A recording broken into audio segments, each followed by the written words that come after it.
kami ada tugas dari calon guru penggerak modul 3.1. Ada beberapa pertanyaan Pak yang terkait dengan pengambilan keputusan di sekolah ini. Yang pertama Pak, bagaimana Bapak mengidentifikasi kasus-kasus yang ada di sekolah kita ini? Apakah itu masuk dalam kategori dilematika atau masuk dalam kategori rujukan moral Pak? Oh begitu. Ya jadi begini Bu Dewi, dengan umpamanya kayak seperti tadi dua permasalahan itu ya, bujukan moral atau dilematika. Jadi pada dasarnya memang banyak sih masalah-masalah yang timbul di setiap harinya di sekolah kita itu. Jadi saya pribadi untuk mengatasi seperti itu, saya identifikasi dulu masalahnya seperti apa. Untuk memutuskan sesuatu juga Bu Dewi, itu tidak juga bisa harus pakai hati nurani semua loh. Seorang kepala sekolah itu dalam memutuskan sesuatu itu tidak harus selamanya pakai hati nurani. Jadi dilihatkan dulu akar masalahnya itu. Apabila kita mengambil keputusan seperti tadi D5 ya apa? Dilema etika dengan bujukan moral, mana yang lebih dipentingkan seperti itu, mana yang lebih penting, atau kalau mengambil keputusan yang ini dampak negatifnya di sini seperti apa. Jadi artinya kita mengambil, saya pribadi mengambil keputusan itu yang saya lihat yang terbaik gitu. Setelah kita melihat akar permasalahan. Prosedurnya atau langkah-langkah yang Bapak lakukan Pak untuk menyelesaikan mengambil keputusan dalam masalah tersebut? Oh iya, jadi langkah-langkahnya terutama ya memang tidak bisa saya putuskan sendiri Bu Dewi. Saya harus bawa ke forum rapat di sekolah. Saya sampaikan masalah itu, saya undang beberapa semua wakil, seperti kita di sini kan ada 5 wakil kepala sekolah ya, terutama dengan mereka. Saya ajak mereka untuk berbicara, menyampaikan itu. Nanti apa keputusan dari rapat itu, itulah yang akan saya ambil keputusannya. Saya juga sudah memutuskan masalah itu, nggak bisa, dan saya tidak mau saya ambil keputusan sendiri. Jadi saya bawa dulu ke dalam musyawarah di sekolah.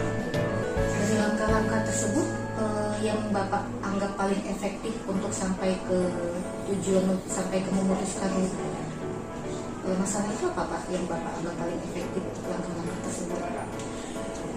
Yaitu yang paling efektif kan setelah saya adakan rapat ya, saya adakan masalah, saya undang mereka, kemudian kan saya dengarkan dulu pendapat dari masing-masing peserta rapat. Nanti saya ambil suara yang terbanyak. Umpamanya nih, yang rapat itu 6 orang nih, 4 orang memutuskan ambil keputusan seperti ini Pak. Atau setelah saya mendengarkan apa keputusan mereka, dan menurut saya juga itu yang terbaik untuk semuanya, dan itu pun menurut saya udah suara yang terbanyak, ya saya berambil keputusan seperti itu. Ya, kalau tadi yang efektif, kalau sekarang kendalanya bagaimana Pak? Kendala-kendala dalam pengambilan keputusan itu Pak, sehingga misalnya sampai agak lama mengambil keputusannya, nah itu biasanya ada kendala apa Pak? Oh ya, itu karena dari akar permasalahan itu atau dari masalah yang timbul itu kan pendapat yang rapat itu beda-beda. Ada yang begini, ada yang begitu, ada yang begini. Nah, jadi dari pendapat-pendapat dari beberapa yang hadir itu yang bisa memberikan pendapatnya, kan agak alot nih kita memutuskannya. Karena kalau bisa, ya seperti tadi, keputusan rapat itu adalah yang terbaik dan disetujui oleh semua. Jadi dia bisa alot, itu bisa karena pendapat dari satu berbeda dengan yang satu. Dari satu berbeda, kita ambil kesimpulan dari pendapat-pendapat itu. Ini pertanyaan terakhir ya Pak ya. Dari beberapa jawaban yang Bapak sampaikan tadi, kira-kira pelajaran apa yang bisa Bapak ambil dari pengalaman Bapak selama ini dalam setiap kali memutuskan sebuah masalah? Oh iya. Jadi pengalaman yang terbaik itu Bu, memang memutuskan segala sesuatu permasalahan itu harus dibawa musyawarah. Artinya masalah itu tidak bisa kita putuskan sendiri. Yang saya maksud tidak bisa itu Karena kalau keputusan kita sendiri itu tidak bisa kita bertanggungjawabkan. Tapi kalau keputusan itu sudah keputusan dari beberapa orang, terutama 50% lebih ya dari peserta rapat itu, nah itu bisa dipertanggungjawabkan. Terima kasih banyak Pak. Nanti ini hasil wawancara ini akan menjadi bahan saya.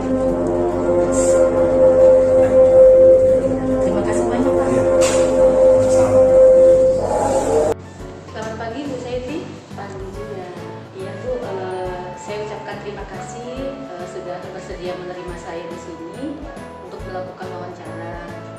Saya mendapat tugas dari program pelatihan calon guru penggerak untuk mewawancara kepala sekolah terkait dengan pengambilan keputusan. Jadi ada beberapa hal yang saya ingin tanyakan ke Ibu. Ya, yang pertama, selama ini bagaimana Ibu mengidentifikasi kasus-kasus yang terjadi di sekolah yang Ibu pimpin? Apakah itu masuk ke dalam dilema etika atau masuk ke dalam rujukan moral? Oke, termasuk dilema etika itu benar lawan benar ya. Sedangkan rujukan moral itu benar lawan salah. Seperti itu ya. Iya. Selama ini dalam pengambilan keputusan di sekolah Ibu terkait yang tadi Bu dilema etika atau kepentingan yang sama-sama benarnya itu langkah-langkahnya bagaimana Bu yang Ibu lakukan atau prosedur-prosedurnya? Kalau menurut saya kalau mengambil keputusan itu saya bermusyawarah dengan guru-guru terlebih dahulu. Apakah ada masalah? Dengan jalan musyawarah ya Bu ya? Iya. Dari langkah-langkah tersebut yang Ibu anggap paling efektif